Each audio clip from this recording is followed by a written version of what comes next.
अंबाला में इस बार छठ पूजा को लेकर जहां तालाब बनाने व बाजारों में खरीदारी शुरू हो गई है व अंबाला में इस पर्व को हर वर्ष की भांति रेलवे कॉलोनी में इस बार पक्का तालाब बनाया गया है व छावनी के अमन नगर में छठ पूजा के लिए कृत्रिम तालाब बनाया जा रहा है, जहां पर 7 तारीख को शाम के समय में तालाब में खड़े होकर ढलते सूर्य को अर्घ्य देकर व 8 तारीख को सुबह उगते सूर्य को अर्घ्य देकर व्रत खोला जाएगा। अंबाला छावनी में इसके लिए आज बाजारों में व्रत के सामान व फल की खरीदारी की गई। इसके लिए बाजारों में महिलाओं की भारी भीड़ भी देखने को मिली। अंबाला छावनी के नाच घर में इस बार पक्का तालाब बनाया गया, जहां पर 7 तारीख को शाम के समय में तालाब में खड़े होकर व्रत का आरंभ करेंगे। इसके लिए रेलवे कॉलोनी के आयोजकों ने इस बारे में क्या बताया, आइए सुनते हैं। सर बताइए क्या नाम है? मेरा नाम कौशल कुमार हुआ। मैं यहाँ रेलवे में लोको पायलट हूँ। और जैसा कि हमारे साथी अभी ने आप लोगों को बताया कि छठ पर्व के बारे में, तो सबसे पहले मैं यहाँ अपने सभी साथियों को, जब हमारे आसपास के अगल बगल के, जैसे कि हमारा सटा हुआ यहाँ आर्मी कॉलोनी आर्मी है, बहुत बड़ा संस्थान, वहाँ से ही बहुत सारे साथी आए हैं हमारे पास। तो छठ के बारे में तो जितना भी कहा जाए कम ही है। और जहाँ तक हम कह सकते हैं कि छठ का प्रयोग, जैसे कहें कि हमारे साथी बताएंगे क्यों किया जाता है, इसमें बहुत सारी मान्यताएं हैं, कई कथाएं हैं इसके बारे में। एक है कि जब एक महाभारत का ही प्रसंग आता है इसमें, जब महाभारत का युद्ध चल रहा था तो उस समय जो द्रौपदी थी, उस समय छठ का व्रत की थी। सूर्य की पूजा की जाती है स्पेशली, जो सूर्य का पूजा करने के लिए है कि लोग, जो 4 दिवसीय पर्व है आज जो आज से शुरू हो रहा है, नहाए खाए के साथ खड़ना, फिर सांझ वाला अर्घ, फिर सवेरे वाला अर्घ, तो 4 दिवसीय पर्व जो है वो आज से शुरू हो गया है। महाभारत काल में भी इसका वर्णन है और कई कथाएं इसके बारे में। अब कुछ कथाएं तो मुझे याद भी नहीं है, भूल चुका हूँ मैं फिलहाल, लेकिन मेनली रूप से यह जो है सूर्य का पूजा किया जाता है इसमें। वो का जो हम जानते हैं कि सूर्य जो हम लोगों को प्रतिदिन प्रकाश देते हैं, शक्ति प्रदान करते हैं, उसके माध्यम से तो हमारा रहता है कि उनको भी हम लोग पूजा के तौर पर एज ए देवता तो करते ही करते हैं, उनको हम एक धन्यवाद ज्ञापन करें कि आप हमें रोज़ दिन ऐसे ही हमें शक्ति प्रदान करते रहें। शाम का अर्घ भी, कि शाम का अर्घ का जो पूजा इसलिए किया जाता है कि आपने जो दिन भर हमें ऊर्जा दिया है, इसके लिए हम आपका शाम को धन्यवाद करते हैं। और फिर सुबह फिर अर्घ दिया जाता है कि फिर इसी तरह से लगातार जो है हमारे बीच में जीवन में उदार ऊर्जा प्रदान करते रहें। तो मेनली रूप से समझिए सूर्य का पर्व है। और यह स्पेशली जो कहा जाता है कि यह मुख्य रूप से बिहार का पर्व है।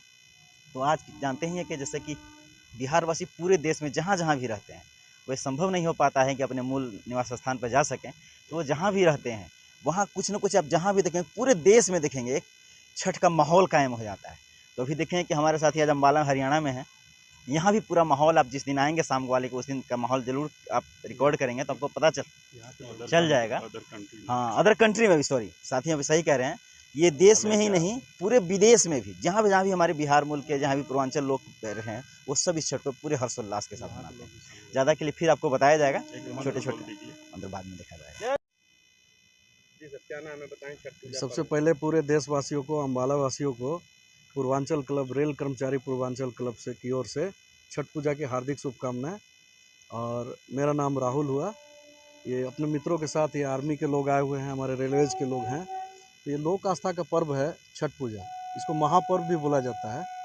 तो ये हम लोग विधिवत यहाँ पर शुरू हम लोगों ने किया है अम्बाला में। और आप देख सकते हैं कि दिन प्रतिदिन छठी मैया की महिमा बढ़ती जा रही है और लोग यहाँ पर जुटते हैं और हज़ारों की संख्या में श्रद्धालु आते हैं। बहुत अच्छा से पर्व मनाया जाता है। इस पर्व में विशेष तौर पर सफाई की जो है महत्ता रहती है, सफाई की व्यवस्था की जाती है। आप देख सकते हैं कभी यहाँ पर क्या रूप था और अभी सफाई का आप देख रहे हैं। तो लोग यहाँ पर मनाते हैं और प्रदेश के लोग जो घर नहीं जा पाते, उनको कहीं ना कहीं ये मिस करते हैं कि पर्व मनाने के लिए कहाँ पर मनाया जाए। तो ये यहाँ पर ये प्रशासन के द्वारा बनाया गया है हम लोगों के सहयोग से। तो यहाँ पर लोग जुटते हैं और इस पर्व को मनाते हैं। ये पर्व जो चलता है, ये आज से इसकी शुरुआत हो गई है। आज इसको नहाए खाए, आज नहा करके, और जो इसकी परंपरा है और जो इसका मेथड है, तो वो आज से शुरू हो जाता है। आज पहला दिन है नहाए खाए। इसमें घिया, यहाँ घिया लोग बोलते हैं, हमारे यहाँ लौकी बोलते हैं, और चने के दाल के साथ उसकी सब्जी बनती है। चावल खा के लोग व्रती जो है जो अनुष्ठान अपना शुरू करते हैं। और जहाँ पर गंगा जी उपलब्ध हैं या कोई नदी या सरोवर उपलब्ध है, वहाँ पर स्नान करते हैं। दूसरे दिन के पर खरना मनाया जाता है, खरना व्रत मनाया जाता है।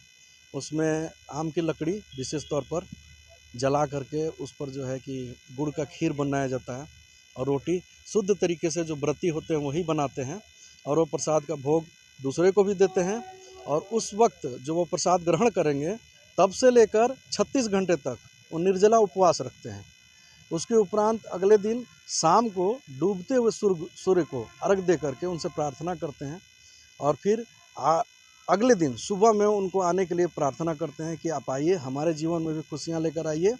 और विशेष रूप से ये पर्व क्यों मनाया जाता है, इसके बारे में मेरे एक साथी हैं जो कि थोड़े शास्त्र में भी ज्ञात रखते हैं, वो आपके प्रकाश डालेंगे जिससे कि ये पता चले लोगों को, मैसेज जाए कि ये पर्व क्यों मनाया जाता है। विशेष रूप से हमारे मित्र हैं ये कौशल जी, ये आपको बताएंगे।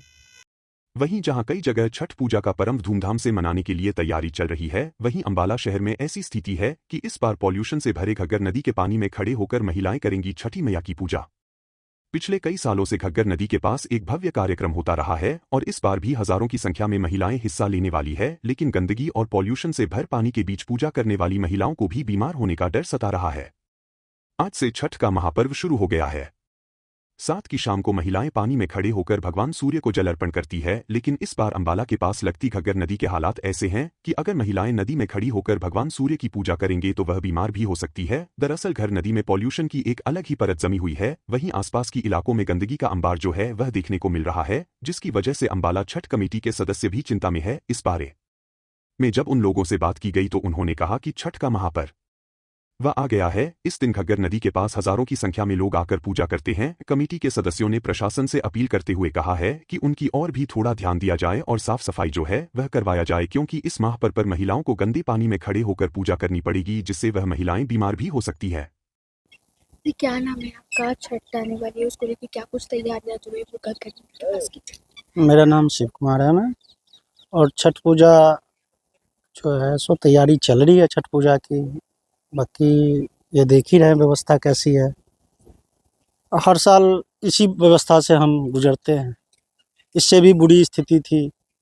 2014 से हम इस को सेवा में सहयोग में चले आगे के लिए, तो इससे बहुत ज़्यादा बुरी स्थिति थी। अभी भी है, लेकिन फिर भी हम कर रहे हैं, कोशिश कर रहे हैं कि इसको बेहतर किया जाए। प्रशासन से कोई व्यवस्था मिलती नहीं। हम 5-4 लोग हैं, अपने भाईचारा में इकट्ठा करके चंदा काट के किसी तरह भी अपना इसका गुजारा कर लेते हैं। और पानी इतना गंदा होता है मैम, नहाने का तो बात ही नहीं होता, क्योंकि लोग आते तो घर से नहा के हैं, लेकिन पानी में खड़ा होते हैं। खड़ा होने के बाद वो कपड़ा कुपड़ा बदलते हैं, क्योंकि नहाएंगे तो इसमें तो ज़्यादा ही काम खराब हो जाएगा। तो 7 तारीख को शाम में पहुँचेंगे लोग 4 बजे के आसपास, और सूरज डूबने के बाद चले जाएंगे। और 8 तारीख को सुबह आएंगे, फिर वही 4 बजे के आसपास सूरज उदय तक कोई यहाँ पूजा अर्चना करेंगे। अप्रोक्सीमेटली कितनी संख्या में लोग जो है यहाँ 7 से 8 हज़ार के आसपास। जी, क्या नाम है आपका? छठ का पर्व आने वाला है, क्या कुछ तैयारियां जो है? मेरा नाम सुधीर कुमार है, मैं अम्बाला के शिवालिक कॉलोनी का रहने वाला हूँ। हमारा त्यौहार हर साल दिवाली के 8 दिन बाद आता है, और 7 से 8 हज़ार लोग यहाँ पे घग्गर नदी में आते हैं। और यहाँ हमारी सरकार से गुहार ये है कि ये नदी में केमिकल कंपनी का सारा जहरीला पानी आता है, और लेडीज़ इस नदी के अंदर नहाती हैं, उससे कई बीमारियां भी पैदा होती हैं।